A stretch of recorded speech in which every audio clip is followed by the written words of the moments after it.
Bem-vindos à Itália de 600 a.C., quando Roma era só um pequeno reino vizinho dos etruscos, cuja fama de beberrões de vinho e libertinos foi dada por seus concorrentes comerciais, os gregos e romanos. O canal Observatório 7 traz a nossa série sobre a Idade do Ferro, onde estamos contando a história mundial de forma simultânea com base na nossa proposta interdisciplinar, com 7 assuntos deste canal: a história, a teologia, a arqueologia, a antropologia, filosofia, ciência e arte. Nas descrições abaixo do título você encontra a bibliografia base para este tema, e lembrando que esta é uma série, então seria muito importante antes deste vídeo você ter assistido pelo menos o episódio sobre a origem de Roma, que você pode assistir neste link aparecendo no topo no canto direito.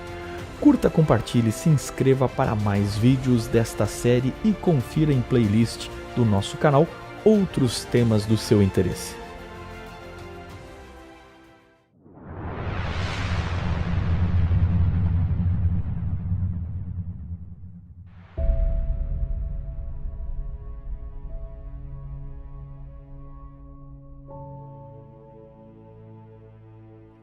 A história de Roma é contada por Tito Livio, por Plutarco e por Dionísio de Halicarnasso, que relatam que Roma, em seus primórdios, foi governada por uma série de 7 reis, sendo o primeiro deles Rômulo, o fundador da cidade, seguido de reis eleitos pelo povo de Roma para reinar de forma vitalícia.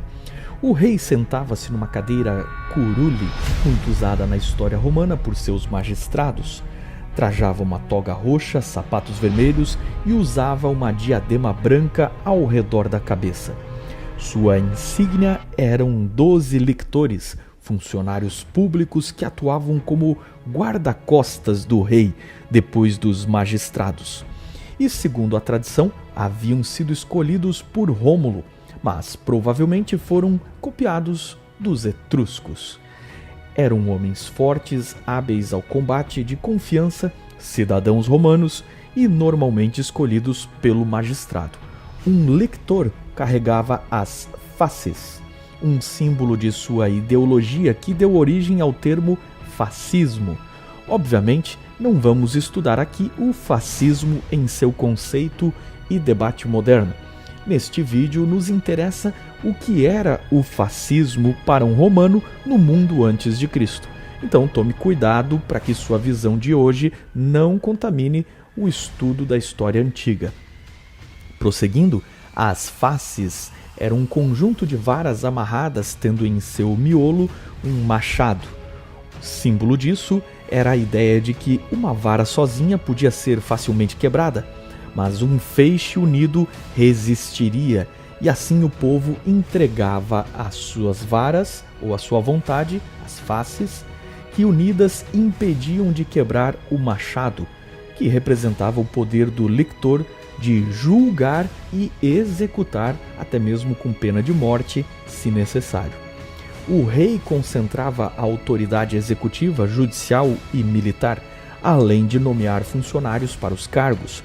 Nomeava, por exemplo, o tribunus celerum, o segundo em comando no reino, e também o guardião da cidade, chamado de praefectus urbi, o antecessor dos prefeitos, além dos patrícios para o senado, que, segundo o relato de Tito Livio, fora nomeado por Rômulo, compondo 100 homens que formaram a classe patrícia, ou a elite das famílias romanas. Entretanto, o Senado nos dias dos reis de Roma tinha poder praticamente zero sobre o rei, a não ser quando o rei morria e então o Senado se reunia para nomear o próximo rei, pois não havia sucessão hereditária. E assim, Numa Pompílios se tornou o segundo rei de Roma em 716 a.C., descrito como um homem pacífico e criador das instituições religiosas de Roma. Uma das coisas que torna possível a civilização é um calendário e os seus feriados, onde o povo marca os ciclos para os projetos coletivos e se integra nas festas.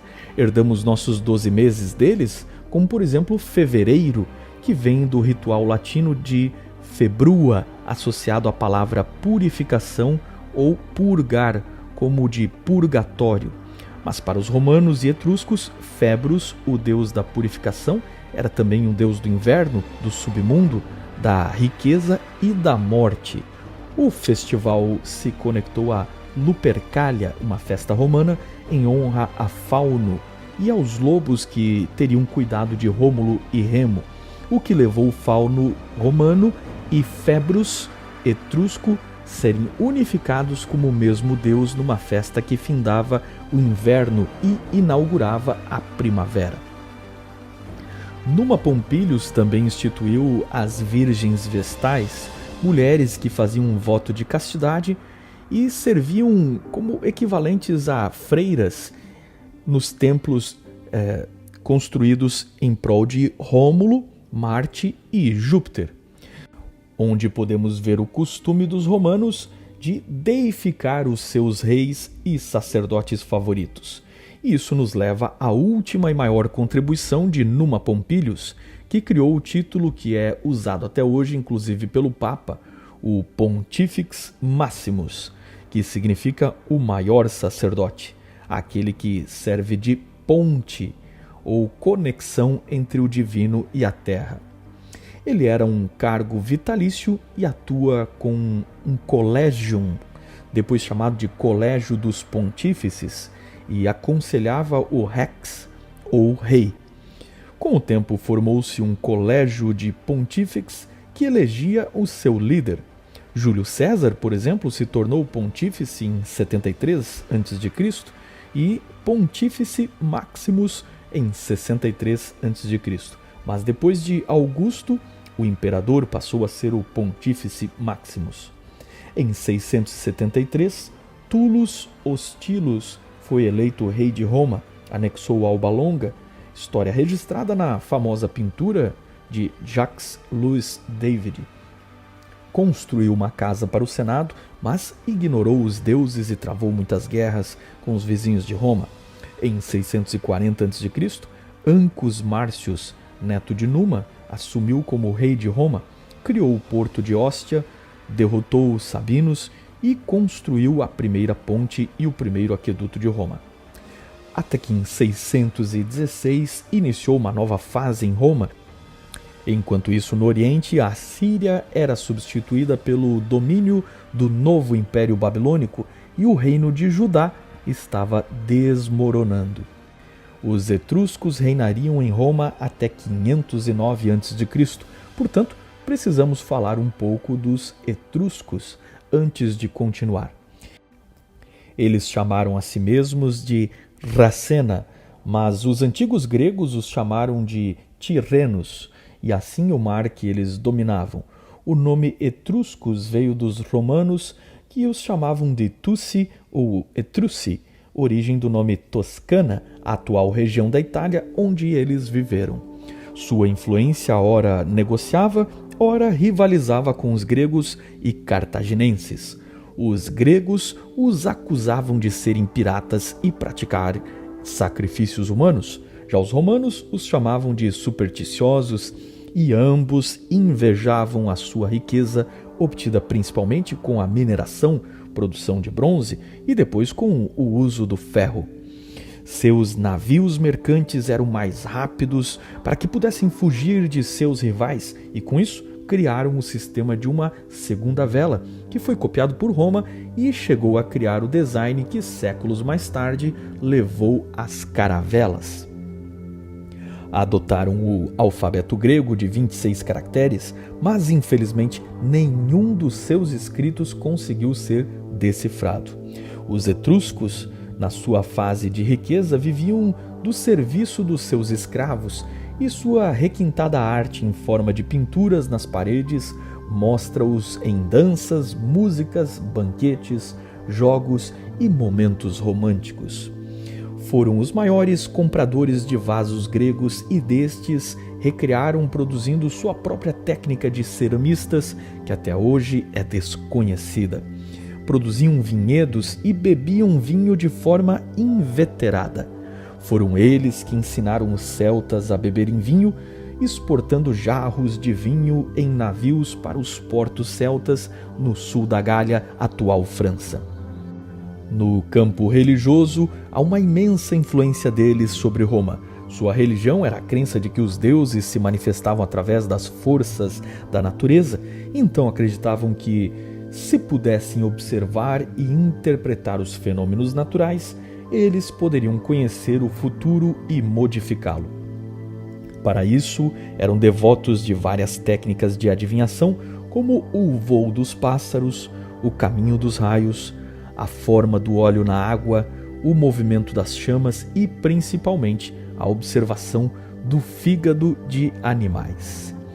A maior característica de sua cultura religiosa eram suas necrópolis, verdadeiras cidades com túmulos em forma de cidade para a vida continuar após a morte.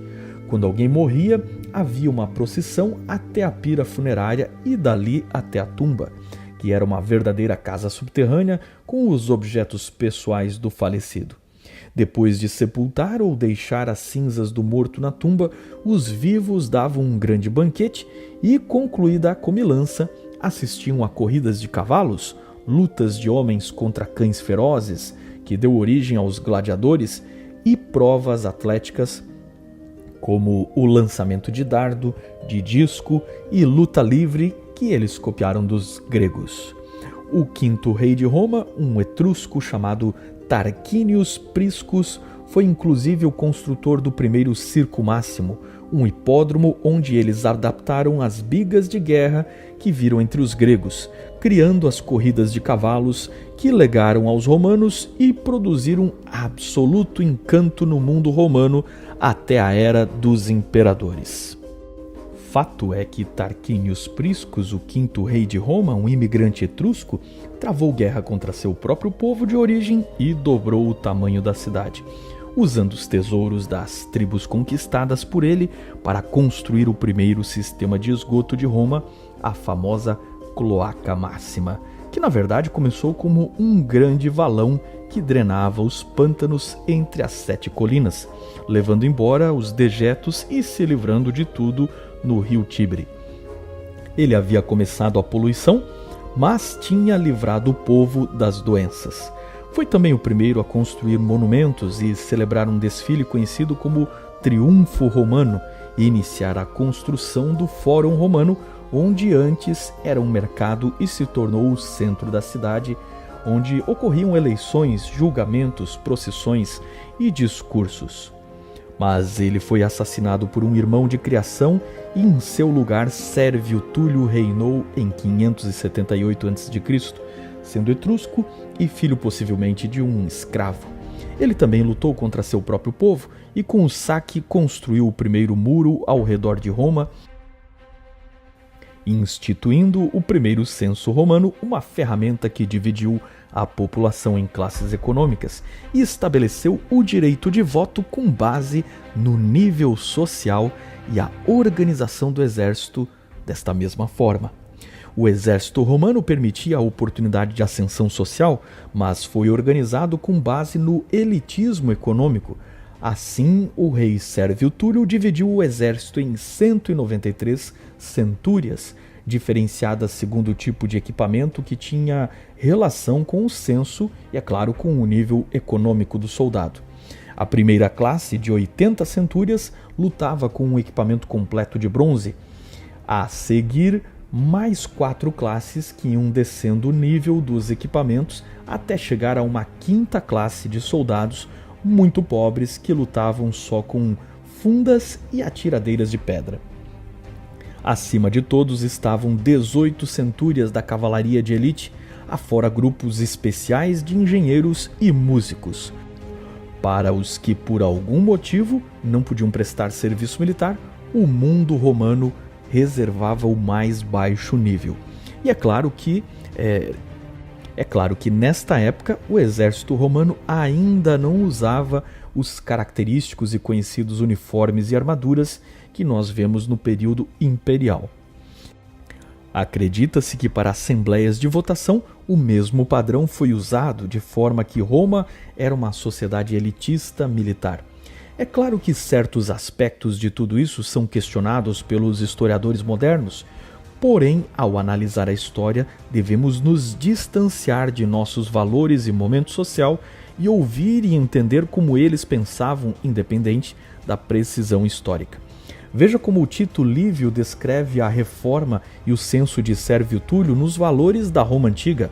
Abre aspas, ele dividiu o povo para assegurar que o poder político ficasse não sob o controle da ralé, mas dos ricos, e achou uma maneira de fazer com que o maior número não detivesse o maior poder. Fecha aspas.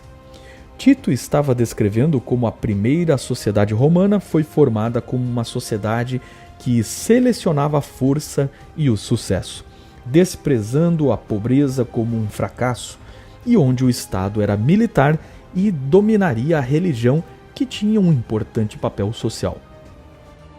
Mas depois de 44 anos de reinado, a própria filha de Sérvio Túlio conspirou com o marido e o mataram, assumindo então seu genro Tarquinius Superpus, que entraria para a história como o último rei de Roma, um etrusco apelidado de O Soberbo ou O Orgulhoso, filho do primeiro Tarquinius, aqui citado, que ganhou esta alcunha por explorar o povo, matar seus rivais e reinar com tirania. Roma, a esta altura, havia atingido o patamar das cidades etruscas, mas ainda era menor do que muitas cidades da Grécia. Estima-se que Roma teria entre 20 e 30 mil habitantes. Atraía gregos, etruscos, sicilianos e latinos como um polo geograficamente muito bem localizado, mas nada de anormal para a época. Mas foi neste momento que uma decisão urbanística permitiu o ponto de virada da cidade de Roma. Gostando ou não dele, Tarquinius o Soberbo era um grande rei militar e construtor. Ele dominou por completo a Liga Latina das cidades e, além de construir uma série de obras públicas como o Templo de Júpiter e o Circo Máximo, estas obras e estádios são insignificantes perto da Cloaca Máxima, um belo nome para o dreno do esgoto que seu pai havia iniciado e ele transformou em algo limpo, funcional e que existe até hoje em Roma, drenando parte dos dejetos da cidade. O Soberbo conectou vários canais que se ligavam aos aquedutos e criaram a primeira rede de esgotos de Roma, que se tornou referência urbana para o mundo todo. Na verdade, ele cobriu a Cloaca Máxima, que antes era um valão do tamanho de uma carroça, e fez obras subterrâneas que acabaram com o fedor e trouxeram saúde ao povo. Mas o preço disso foi muito trabalho forçado para os romanos, sob a liderança dura e ditatorial de Tarquínio o Soberbo. E Plínio Velho, descrevendo esta história, diz que os trabalhadores estavam tão exaustos que cometeram suicídio para não voltar mais ao ritmo de obras de Tarquínio o Soberbo, que, injuriado, mandou crucificar e envergonhar os cadáveres dos suicidas para desestimular os demais trabalhadores de seguir o mesmo caminho. E então um evento familiar explodiu a ira dos romanos contra 3 gerações de reis etruscos e tornou o título Rex, ou rei, a palavra mais mal vista da cultura romana, segundo a especialista em história romana da Universidade de Cambridge, Mary Beard, a maior fonte deste vídeo. Trata-se do estupro de Lucrécia, esposa e filha de respeitados nobres romanos, por Sesto, o filho do rei Tarquínio o Soberbo. Para os etruscos, as mulheres tinham uma vida impensada no conceito social grego e romano. A arte etrusca as mostra nos banquetes junto com os homens bebendo e rindo, algo proibido para as mulheres romanas. As etruscas tinham propriedades, enquanto as mulheres romanas nem sequer tinham um nome individual, estando sempre associadas ao nome do pai ou do marido, como Lucrécia, que era filha de Spurius Lucretius, um importante magistrado. Os romanos consideravam as mulheres etruscas libertinas, diziam que elas se deitavam com escravos, enquanto Lucrécia era o ideal romano da mulher, ou seja, bela, recatada, do lar e incondicionalmente leal ao marido. Diz a história que Cesto, o filho do rei enviado a Colátia, onde, jantando com os nobres, discutia as virtudes das mulheres, até que Tarquine Colatini, o marido de Lucrécia, se propôs a resolver a disputa de quem teria a esposa mais virtuosa, e convidou a todos que cavalgassem até sua casa, a fim de ver se sua esposa não era a mais leal, ao contrário de muitas que folgavam na ausência dos homens que estavam servindo na guerra. E foi o que viram quando encontraram ela tecendo no seu tear. Mas naquela noite, Cesto, o filho do rei etrusco de Roma, se obcecou de tamanha forma pela beleza da esposa de Colatini, que voltou mais tarde, entrou sorrateiramente e pôs uma faca na garganta dela, que disse preferir morrer a entregar-se a outro homem que não seu próprio marido. Então Cesto lhe assegurou que a mataria, e mataria um escravo, deixando-os em posição como se tivessem sido pegos em flagrante adultério, e ele contaria a história que desonraria Lucrécia aos olhos de sua família. Diante da possibilidade de sujar o nome de seu pai, Lucrécia entrega-se ao estupro, mas em seguida se veste de luto, chama testemunhas diante de seu pai e de seu marido, conta o ocorrido, clama por vingança e, puxando uma adaga, acaba com sua própria vida. A explosão de sentimentos levou os romanos a jurarem colocar um fim nos reis tiranos e expulsar a família do rei Lúcio Tarquinius o Soberbo.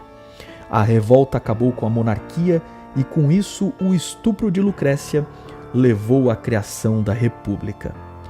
Quando os reis foram expulsos de Roma, iniciou a decadência dos etruscos, que perderiam territórios para os gauleses ao norte e romanos ao sul nos próximos 400 anos, até que foram totalmente absorvidos por Roma. As origens de Roma são tão trágicas quanto seu império. Muitos estudiosos se dedicam a entender como uma vila num pântano entre 7 colinas se tornou a mais poderosa cidade da Terra com um império transcontinental. Uma das muitas respostas é o esgoto, que possibilitou a cidade crescer sem adoecer, algo que em pleno século XXI alguns governantes ainda não aprenderam, pois sabem que não há popularidade em construir algo que fica debaixo da terra e que ninguém vê. Roma triunfou porque deu saúde ao povo, água limpa para beber e dreno para a sujeira. Parece simples, e realmente é, mas foi isso que permitiu a virada de uma pequena vila para uma grande cidade imperial. É trágico e irônico ao mesmo tempo, mas foram os etruscos que, entre muitos legados, deram aos romanos o esgoto, copiado por todas as civilizações posteriores, e foi a cultura patriarcal de Roma, irada com a moralidade dos etruscos, que os levou à revolta, antagonismo contra os reis e conquista progressiva de seus vizinhos. Quantos fatores criam uma civilização e quantos a destroem?